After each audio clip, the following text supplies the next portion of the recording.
Hey guys, Jackdaw here. Today I'm immersing ourselves into the unsolved mysteries of Dragon Age so far. I'll be leaving no stone unturned, plunging into some of Thedas' enraptured enigmas that have still remained uncovered and unanswered since the end of Inquisition. However, I first must preface two things. Firstly, I'll be looking at the main narrative's beats, the main plot. I won't be able to uncover every single mystery that revolves around the smaller plots in Dragon Age so far. I've made this video with the intention of looking at legends and mysteries that should affect Dragon Age 4 greatly and its forward narrative from there. Now, the smaller stuff is all well and good, but that can be discussed in the comments down below, or perhaps we'll look at that in a different separate video. But this video is focusing on all of the enigmas concerning Dragon Age's main narrative that should greatly affect Dragon Age 4 going forward. The second thing I want to mention is that I will be staying away from tinfoils, as the majority of them are pure speculation and not actual dilemmas or canon concerning the plot. Now, believe me when I say that this hurts me more than anyone, because I love my tinfoil and my crazy, zany, stupid, sometimes just absurd theories. However, I will just have to save that for my podcast with Saria. And I normally do like to ramble and spend a lot of time talking about theories, but for the sake of time, I'm going to have to be as blunt as possible for this video. I've written over 3,000 words, so we ought to get into this. So with all that prefaced, let's take a gander into some of Thedas' many uncovered, unanswered, mysterious legends, theories and myths that leave us all completely unnerved. First up, let's talk about mysteries concerning the religions of Thedas. The Maker.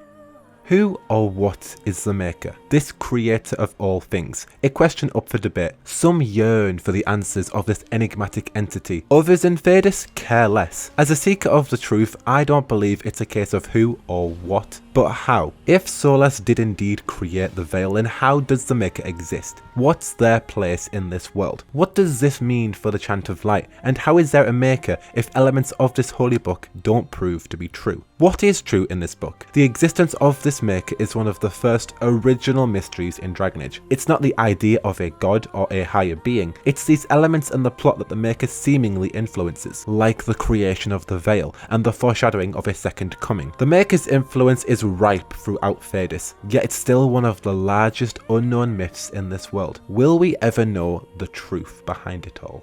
Andraste and her descendants. Who was Andraste? More apropos, what was she? There's such folly around her existence. Her ashes had the power to heal a man back from the brink of death. She merely must be more powerful than an average woman if her ashes have this capability. Did she really ascend to godhood after her death, or could she have instead entered Euphenera, the elves' endless resting practice translated as immortality? Was she even human? Such mysteries uncover her relating to other many pragmatic characters in the Dragon Age universe. And concerning her descendants? What's the case with her bloodline, and could such a powerful bloodline still wander amongst us in Thedas right now, unbeknownst to everyone, even unbeknownst to themselves that they could have this blood tie? Quite intriguing indeed. The return of the Elven Pantheon. The Elven gods once ruled over Thedas as their supreme home, a place which flourished with all types of magic. Such curiosities like the gifts of immortality were considered the norm in ancient Elven, but that time has since gone. The Dread Wolf locked away each of the Elven gods. These powerful Elven mages with such unique and magical qualities, each designated with a given task over the Elven kingdom. Seemingly the Pantheon betrayed their queen, as their hunger for power rivaled Mythal. Whatever you believe happened,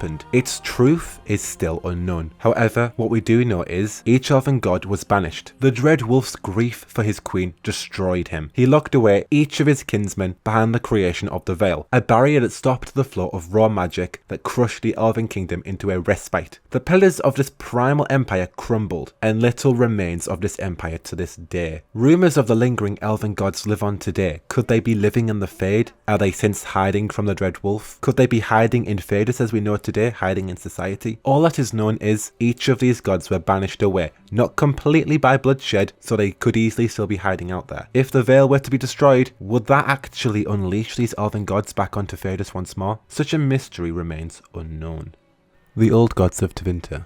Now, concerning Tevinter's religion of the ancient, the seven dragons of the Imperium, two of these old gods remain shackled, still in a slumber, locked in the Fade, untouched by the taint. Both Razikel and Lucician Not only does this mean that 2 blights could still be in store for Thedas, but we don't rightly know the story behind these old gods. Did the Maker really lock them away? If not the Maker, then who did? Do they relate to something else, and if so, what? They practiced blood magic onto these Magisters, so what else could they relate to? In any event, Tevinter would be the best place to uncover the mysteries concerning the truth of the old god religion. Next up, antagonistic mysteries. The Executors. The mysterious representatives who speak on behalf of powers across the sea, presumably entities from beyond the Amarantian and Borak oceans. They're believed to be organised and maintain a number of agents and resources across Thedas. Their motivations are unknown. A potential one-world order, entities once created by an elven god, an army manipulated by a submerged titan. One can only fathom concepts of what the Executors are, and Maker only knows what they do on behalf of a higher up. There's only one thing that we can guarantee about this order. They've made their presence known to the people of Thedas, and believe you me, they expect to return one day in a grand scale. We should definitely eagerly anticipate something from the Executors in the future. The 7 Magisters. The Magister Sidereal, sickened, prideful, righteous, and now blighted, these Magisters of old Tevinter worshipped the archdemons as idols. It's common knowledge that each of these 7 mages were turned into the most vile of creatures, known as Darkspawn, the very first Darkspawn. Forever tied to the blight, they have the capacity to control Darkspawn and live as immortals through the very taint that binds them. The Conductor of Silence schemed to enter the Fade and become a god for himself. To some element, he got what he wanted when the Inquisitor sent him into the Fade. Whether he's dead for good, that remains to be seen. However, the other 6 still yet lurk across the shadiest parts of Thedas, scattered throughout the world, one day hoping to sort out and speak to their chosen gods. They'll be greeted with nothing but shame when they hear absolute silence. The majority of these archdemons have since been killed. The Magisters are out there somewhere, and Maker only knows if they're as twisted and redundant as Corypheus. Let us pray that we don't see them return. Solas and Mythal. The Dread Wolf and the Mother of Vengeance are the 2 remaining sentient elven gods in the Dragon Age as of 944. Questions still linger on the mysteries of Mythal's betrayal during the ancient times, when the elves ruled all of Thedas as supreme mages, with the capabilities of immortality. With all the unknowns surrounding Mythal's death, it's hard to believe that this woman was merely killed by her kinsmen for her now to be scheming against Thedas, with the only other member of the Pantheon who was sympathetic to Mythal. Such a coincidence that the remaining Pantheon are now locked away, and Solas and this elven queen are once more planning something revolutionary for Thedas. One must wonder if the 2 have always shared such antagonistic allegiances, now that the elven gods are out of the picture. In any case, they intend on splitting the veil, bringing the old magics back and tearing Thedas asunder. For what gains, you ask? Speculation aside, their motivations are rather unknown. To bring a lost world back? To restore an ancient kingdom? To re-establish such a powerful foundation of magic? Or to kill the remaining Pantheon? Whatever their aim may be, it'd truly destroy the Thedas that we know today. The Titans. These pillars of the earth are sworn to be the very shapers of this world. With their trembles, they moulded Thedas into existence. The only true thing we know about the Titans is that they produce a raw material that the people of Thedas have harnessed for the ebb and flow of magic. This lyrium is said to be the skin and bones of these shapers, and mining this lyrium has caused countless wars in the Elven times. Until one day, just before the Veil's creation, the Titans completely vanished. Like a candle in the wind, they were snubbed out. Whether the elves were to blame or not, like most things that remain unknown, rumour would have us believe that the Titans yet remain. The raw material that once strengthened and helped the flow of magic has become corrupt, tainted red, and tormenting the users of this red lyrium. And these trembles that accordingly forged Thedas into existence have since reawakened since the Dragon Age, reshaping Thedas for the Titans once more. To say that these Titans were the shapers of the world is a stretch. However, to claim that their existence is futile is ridicule. They are out there and they are waking up, either deep underground or Thedas itself. The Titans seek a reckoning, and they may just have it. Moving on to mysteries that concern certain characters of Dragon Age. Leliana. Concerning our most resourceful spymaster, the once sister of the Chantry has an acclaimed bound to the Titans. One instance reveals that Leliana was once killed in her sisterhood life, and during her time as a spymaster, she left Skyhold after the Exalted Council to disappear into thin air, never again to be heard or seen. Such mysteries cultivate of Our Lady being a lyrium ghost. Could such an apparition exist in Thedas today? Does lyrium actually have the potential to raise people from the dead? Or are the Titans the true shapers of Thedas, and therefore they created the people of Thedas so they can do what they please. What does this mean for our Spy Master now? Was she created with a purpose, and now the elements of that have been completed, she can now be reduced to an eternal slumber? Or is she at peace of the Maker's side like she once dreamed of? In any case, does lyrium have the potential to raise people from their sleep? Sandal Fedic. Sharbratal, bastard, elven-blooded noble, or even titan-born, Sandal Fedic is a dwarf of few words. However, it's clear that when he speaks with more than a singular word, he has the gift of prophecy. The words he's spoken have proved to shape the tide of Solas in his scheme to destroy the Veil. How can one young folly dwarf know the future of such a time to come? Not only does he have the gift of prophecy, but his immense skills of lyrium have proven Sandal to be quite a competent killer. Does his half-elven blood grant him the powers of terrifying magics? Or could this boy really be born of a titan? Whatever the truth is, we should keep an eye out on Fedic. He could be more dangerous than we expect. Morrigan and Kieran. The so-called inheritor of the next age and her most powerful son, a boy fathered by one of the Grey Wardens who helped end the Fifth Blight. Either born with the soul of an old god or just estranged from this land, Kieran can speak prophecy too. His mother is the so-called inheritor. Perhaps he simply means that she'll help with the coming battles, or he could be foreshadowing a darker side to Morrigan's story. Flemeth has intended on passing on her godhood onto her daughter. Could this be the case for Morrigan? Could she be destined to be the next vessel of Mythal? Is this prophecy whether she likes it or not? Will Morrigan's eagerness to flee from her mother come to an abrupt end? Valta. Concerning the Titans once more, when the first trembling occurred in the Dragon Age, a small team guided by the Inquisition checked out the source of these quakes. A nimble dwarf by the name of Valta joined the journey, and by the end of it, she was struck by a Titan's heart with pure, raw lyrium that should have killed her, but instead gave her unbeknownst powers. Whatever she's capable of, she's culpable to the Titans and will aid them. The questions that linger are, what sort of power does she now possess, and what does this mean for the likes of Titans and the dwarves' connection? Can dwarves now possess magic with the aid of Titans? It's all quite intriguing. And finally, pure curiosity and foreshadowing. Qunari.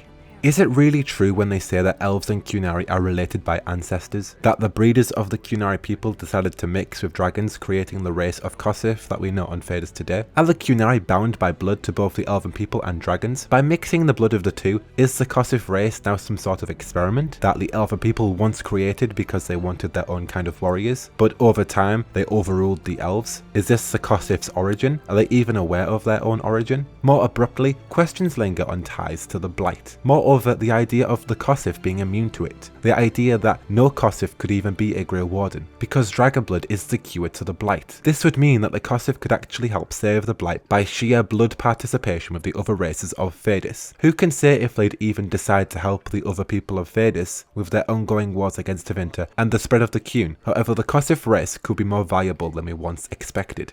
The Blight. The origin of the blight is rather unknown. Folk talk about the Maker descending it onto his creations as a plague, for punishment of their excessive pride. Others speak on red lyrium and the blight being created as a defense mechanism by the Titans to stop the elves from mining their bodies for the resource. And there are even those who simply just relate it to the old gods of Tevinter, as they just proceeded to wreak havoc on Thedas. The truth on this plague lurks out there. Even if one were to kill the two remaining old gods, the blight would still continue. So who can say where this tale really started and what it would cause for it to finally be put to an end?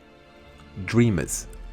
Rumours linger from the upper echelons of Tevinter society that mages high up in the Magisterium have the capability to solely enter the Fade physically. These dreamers are said to be hiding within the ranks of the Imperium, never revealing the power from which lurks within themselves for fear of what it could mean. This hubris once destroyed the very heavens. To even speak or have the capability of repeating those past events means death in Tevinter, and so they hide, never to be discovered with this power. Griffins. Such a mystery are these beasts of legends. Grey Wardens once perished their enemies in battle mounted on fabled griffins, these beautiful voluptuous birds that chose their riders. Griffins even mourned their riders when they would die in battle. They are sensitive, phenomenal creatures, and rumour has it they're not so extinct as one were to think. In 942, 13 griffin eggs were found in the Anderfels just across from the Grey Wardens' headquarters, Fort Weishaupt. Nothing but hushed whispers comes from this has fought as it's gone silent ever since the Wardens of Orlais were bound to the calling. However, if the Wardens were to be keeping these griffins a secret, they could prove to be of significant value to the right person, changing the tide of battle ever so greatly. However, there are only whispers of what's going on with the Grey Wardens and Fort Weishaupt. Just know that these griffins are not so extinct after all.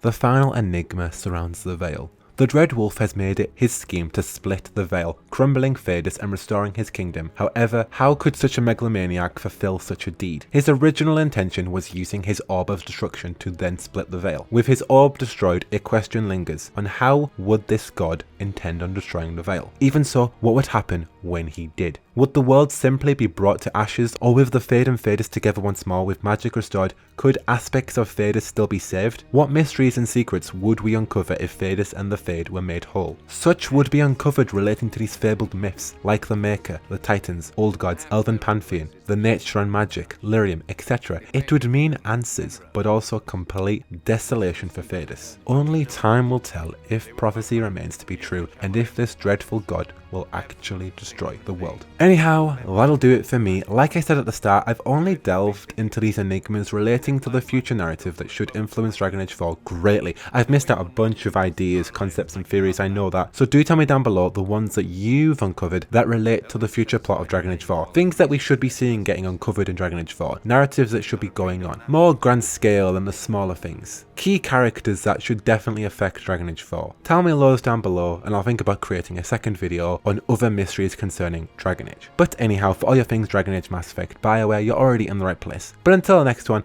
I have been Jackdaw and I should go.